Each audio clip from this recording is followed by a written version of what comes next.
In this class, we are going to study what is the resistance. Resistance is usually offered by most of the electrical components.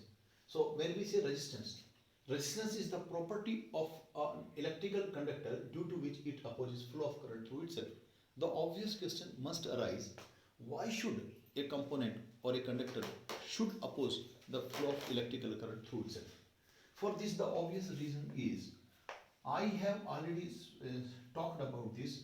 When potential difference is applied, the electrons will start moving in a conductor, and moving of electrons, the flow of electrons is nothing but the flow of current. So these potential difference, when this potential difference is applied across the conductor, electrons start moving. These moving electrons, any component, or let us in particular say a electrical conductor is made up of atoms. This is comprising so many atoms. Atoms contain electrons, and when you apply potential difference, electrons from their orbits will get dislodged and will start moving.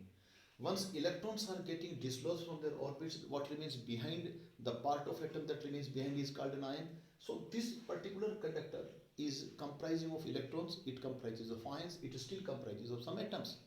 And we apply potential difference, electrons start moving. So electrons, while moving through the conductor, collide with each other, collide with the ions that are present in this, and also collide with the atoms in this. The collision of these electrons becomes an obstruction for the electrons flow of electrons that were coming from behind.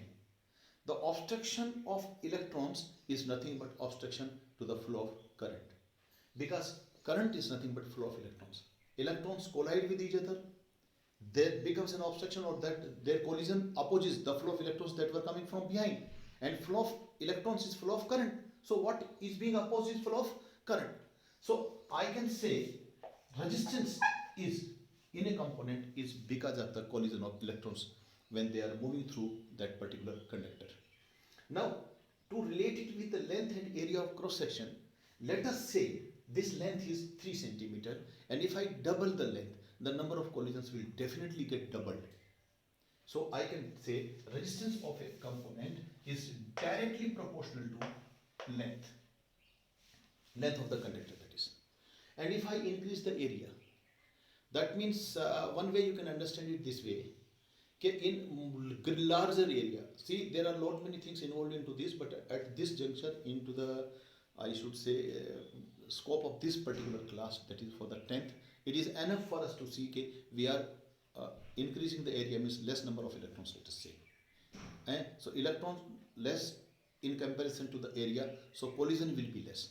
And if there is less collision, the opposition will be less. So opposition is nothing but flow of current.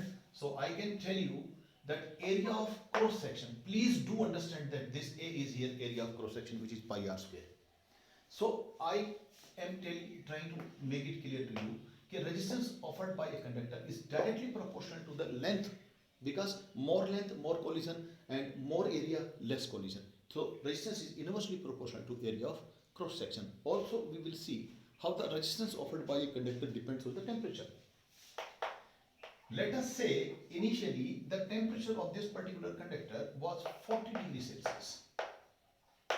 At 40 degrees Celsius, its electrons had some kinetic energy, and while their onward journey, they were also moving to sideways to an extent.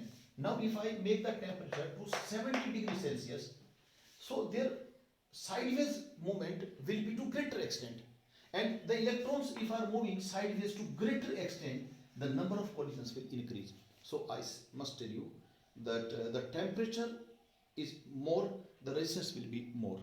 This is how usually in next class again we will see how the resistance and or is related with other things. But right now we can say the resistance is directly proportional to length, that we have seen. If length is increased, collisions are increased. Area of cross section is inversely proportional, resistance is inversely proportional to area of cross section, that if area of cross section is more, collision will be less, so resistance will be less. Inversely proportional. And the temperature dependence, we have seen how it depends on temperature. It depends on temperature because when we increase the temperature, the sideways movement during the onward journey, electrons are moving like this, so they are also moving sideways while they move through the conductor.